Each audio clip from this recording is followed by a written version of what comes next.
Hi there, welcome back to the channel. This is a completely different video than the ones that you're used to on this channel. This is not a tutorial, not a tip, not a trick. This is actually a review of our trip to Dallas, Texas for Laracon US 2024. I was traveling with Frak and I took a lot of shots and things like that. So let's dive into the story. I got up very early and went to the airport. I arrived like 5 a.m. Had a morning coffee and then met up with Frak, who was traveling from Antwerp. He got by train, so I just waited for him on the staircases.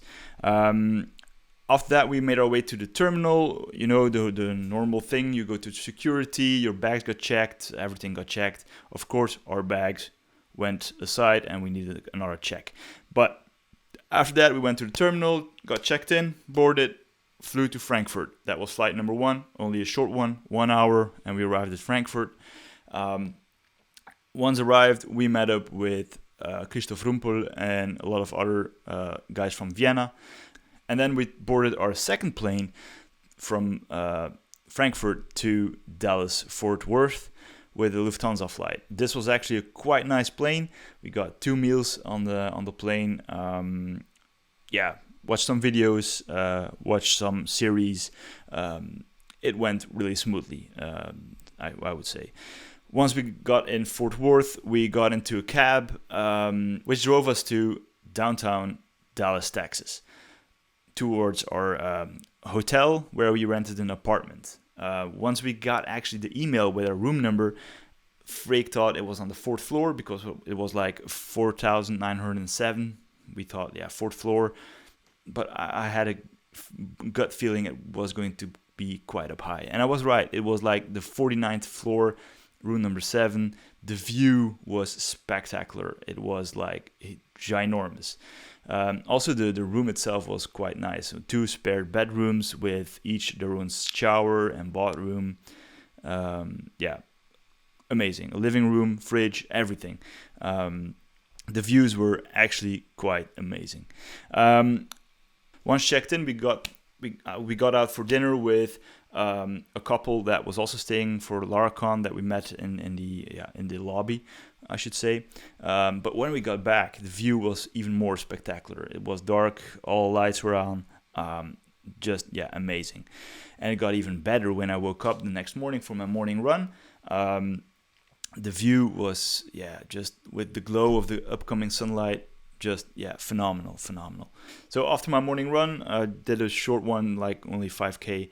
We met up with Nuno Maduro for breakfast. Yeah, actually a coffee and a morning wrap and a croissant. After that, also Jake Bennett and his team joined in for a coffee. And we went downtown, from downtown to Deep Ellum, where the venue actually is also, just to explore the city. And I must say it's really nice. A lot of graffiti, awesome cars, street art. It's more like the poppy neighborhood of Dallas. You have like downtown, art district, uptown, and then you have like this Deep Ellum part, which is, like the poppy part of Dallas. We went for lunch in this Chinese thing called, how was it called? It was Hawkers, I think. Really nice, very flavor-ish, a lot of good taste. We also drank a local beer, which is the Dallas Blonde. Nice. Just nothing to say about that. So after lunch, we went to the venue to have like the mic check and the technical check to see if the slides are working. Met up with a lot of guys there, like Luke Downing, Joe Dixon, Taylor was also there. Matthäus Gidmai, also Aaron Francis, who is actually the host of the whole thing, was there, testing everything out, making sure everything is spot on for tomorrow, actually the next day, the first day of the conference. Once the mic check and everything was done, we went back into town to explore a little bit more, and we stumbled upon this cool little cafe, which was, I thought, a beer brewery, but once we're there, it turned out to be a Cedar Brewery. and they were just doing something very localish. It was called the sake bomb. So that's actually a little bit of cedar with chopsticks, and there's a sake on top of that, and you do something like a Japanese countdown. We all hit the table, it drops in, and we drink it. It actually was my first time doing that, and it was really nice actually. Afterwards, we stayed a little bit longer and had another like cedar to test. It was quite nice. It was not my taste, but Frak liked it. I'm more of a beer guy, so yeah, cool. So after that, Frak had his speaker dinner, and I met up with a lot of other guys over at the Happiest Hour, which is in the uptown part of Dallas. A cool venue with actually a cool spot with beer and burgers and a cool terrace. Just fun. I sat down over there to eat with James Brooks, Josh Seary, and a lot of other guys. After dinner, we went to the terrace to drink some more beers. I met up there with Justin Jackson, who was also there. I didn't know this before, but and a lot of other dudes as well. Also, one of them was also a triathlete, and we went into the jits of that one as well. Then it was time to go to bed because the morning after would be Laracon. So woke up early again, went for a morning run, like a very short one, like only 4K, because it was blazingly hot. Showered, then we headed to the venue. And I must say, this venue, though, was amazing. It was like this concert hall, really huge, very cool. Met up with a lot of internet friends that I didn't see for quite a while, like Rissa Jackson, Aaron Francis, Christoph Rumpel, Eric Barnes, who I never met before. I had the chance to talk with Matt Stauffer, and of course Nuno was also there. Then it was time for Laracon to actually kick off. Aaron Francis got on stage, announced the first speaker, Nuno Maduro. He would talk about Pest V3, which has a lot of cool stuff in there. You definitely should check that one out. This would be live, I think, this week, he said. So yeah, that would be awesome. After that, Luke Downing got on stage, did his talk that he gave in Laracon EU as well, with some minor updates, called The Lessons Learned from the Laravel Framework, which was for the US audience new, of course. After him, Philo Hermans got on stage to talk about the Livewire Beyond Basics. Basically, a lot of cool stuff about Livewire that maybe even we don't know. And maybe I will steal a few things from him to cover in this channel as well. So, next up was Mateusz Grimais. This dude, though, he is like super strong. He's a power lifter. He is like awesome. And he talked about Octane. So Laravel Octane and how to use it, how to do awesome stuff with it. And he killed it on stage. Then it was time for lunch. Food was nice, met up with a lot of people. And I must say, traveling with Frak is like stopping every 5 meters for a selfie.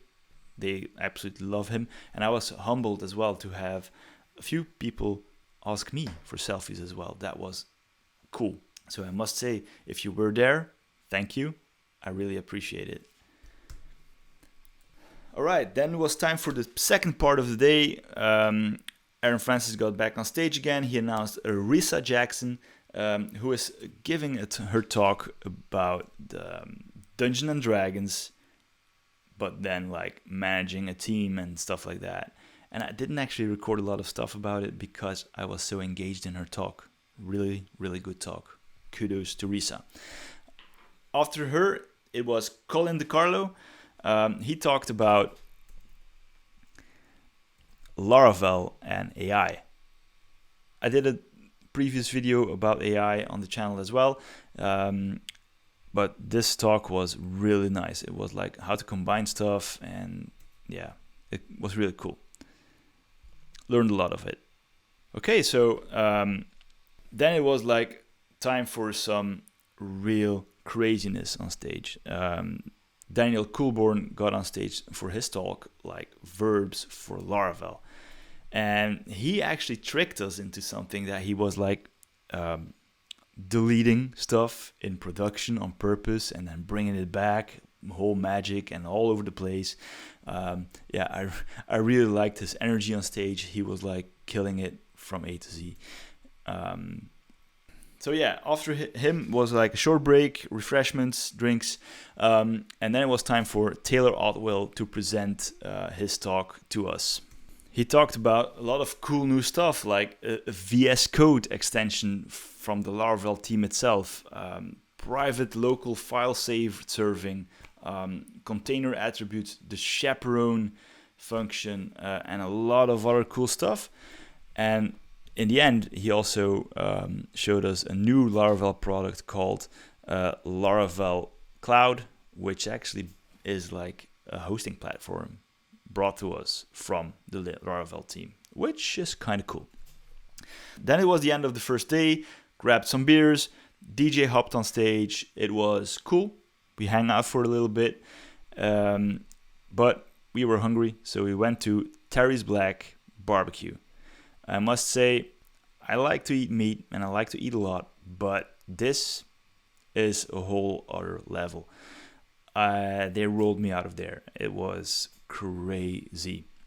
So had a lot of meat and yeah. Okay, so then we went to the After Dark event, which basically is like a networking event with drinks and meeting up with a lot of cool people. So yeah, we drank some margaritas, took some selfies, talked to a lot of people. It was kind of cool. Yeah, I liked the venue as well. It was like this open space with a roof, but the roof was like see-through thing. Yeah, it was cool. Really, really cool. Didn't stay that super long. Went to bed early. Next day, got out, went for another run in the outskirts of, on top of Deep Ellum, there's like this neighborhood that is a little bit quieter, and I went there. It was really nice as well. Got in like 7K and then went for a morning coffee, and then it was time for day 2 of Laracon. And it ran really fast, right? The first speaker of the day was Caleb Porzio, and it went wrong off the bat. Like technical failures, nothing worked. He couldn't do anything about it. Aaron Francis couldn't do anything about it. And they actually winged it on stage like pros. They filled an hour with Q&A, like half an hour, I think. But yeah, really cool how they did it. But then eventually it was fixed, and Caleb did his talk. He announced Flux, which is a component library for Livewire. Really awesome, and I think I would definitely use it. And I think everyone should take at least a look at it. All right, so after Caleb, it was time for Jack McDade, the creator of Statamic, and he did actually talk about how to design and tips and tricks on how to like live yourself into the process of designing stuff, which for developers is kind of hard. Oh yeah, and he also got on stage dressed like Willy Wonka. I kind of like that. He did something different. He got a lot of show on it. After him, it was time for Sepp Arma, who did a talk about scaling, how to scale a Laravel application on a very large scale. I took a few things from that, and it was like technical in a way, but it like opened my eyes, like how to do a lot of stuff differently. So I learned a lot from this one. But during that break, something cool happened. A guy called Jensen showed up, and he asked Frak's autograph. And eventually, he asked mine autograph as well. And that was like the first time ever for me. And it felt real good. After me, Aaron Francis also signed it. By the way, Aaron Francis is like my favorite person on the whole thing here. He like killed it on this conference. All right, so after that break, which was actually the lunch break, it was time for Frak to give his talk about the lesser-known packages of Spatie. He showed like 10 packages in 20 minutes, which was kind of, fast. And after him, maybe the most emotional talk I ever witnessed. Kapihi talked about her journey and how Laravel changed her life, and yeah, some details in there which the whole crowd was like giving her a standing ovation at the end. It was so, we all got blown away by this. It was really emotional. It was, yeah, like it was really, really good. She did a good job on that one. And I'm glad I got the time to speak with her afterwards as well. But then, maybe the most mind-blowing talk of them all was by Joe Dixon. Joe Dixon, you know, he wrote Reverb. I really love the guy. He is so humble and so nice. And he actually did a talk about flying a drone with Laravel Reverb, which is kind of mind-blowing if you think about that. So the drone connects with a TCP connection to his laptop, which is running a server, and then Reverb distributes the calls towards a drone and stuff like that. So he flew a drone live on stage, and that wasn't all. He also took out the telemetrics of the drone and the live video of the camera of the drone on screen, which is like, yeah, some true wizardry, I would say. After him, Jess Archer got on stage, talked about analyzing analytic databases, which is a very, very advanced talk on databases, and yeah, really liked it as well. Learned a few things. After her, Joe Tenenbaum with a talk that I didn't quite understand. He made stuff with a terminal UI, and in the end he got like the video of his camera translated to the UI in like characters. Mind-blowing, really awesome. And he is also a very friendly dude. After him, it was time for Adam Waton. He actually gave us a talk on designing component libraries for your Laravel application using Tailwind CSS, and he did some live coding on stage as well in CSS, used the hash selector and awesome things like that. I'm not a CSS guy, but I could like understand it, and that's a good talk. Then it was time for the last talk of the event by the Primagen. He's like a famous guy. He works for Netflix, does a lot of things on Twitch. He talked about like, never give up, chase your dream, and just go for it and do it. It was a motivational talk without slides. He just stood up there and did his thing. So that concluded Laracon 2024. We ended the event with a reception with drinks. We had the chance to talk a little bit with people. Also, a lot of people wanted selfies, and again, a few of them with me, which was like mind-blowing for me again. So thank you if you asked one. I really loved it. And of course, I'm traveling with Frak, which is like, the selfie magnet, right? So after the reception, we went to dinner. We went to this place that Aaron Francis recommended to me called the Twisted Root Burger. And I must say his recommendation, it was spot on. We went there, it was like an ordering queue. You get like this card, and everyone is a character. I was like Luke something, but the fun thing was Frak was Papa Smurf, which was kind of funny. But anyway, we were there with Frak, myself, Marcel Puccio, and Luke Downing, and afterwards Jake Bennett also joined in. We had like a burger, some drinks, and it was just fun, just catching up, talking about Laracon and talking about situations at home, like just hanging out with friends, which was cool. After that, we went to the hotel, got in not that super late because, in the morning we would fly back to Belgium. We checked out, and then we had like this morning thing. We ate pancakes and with an omelette and coffee at IHOP in the airport, and that was it. And then we flew back home, and that actually concluded our trip to Laracon 2024 in Dallas, Texas, US. I arrived yesterday and I must say the jet lag is quite okay. I really enjoyed the conference and meeting a lot of new people and my old internet friends as well, catching up, talking, drinking together, having a beer, eating something together is like, yeah, I really, really enjoyed it. So I highly recommend Laracon EU, which is happening in February. I will be there as well. And maybe I will be doing Laracon India as well. Maybe. Frak is like talking me into it. Yeah. Take care. Bye-bye.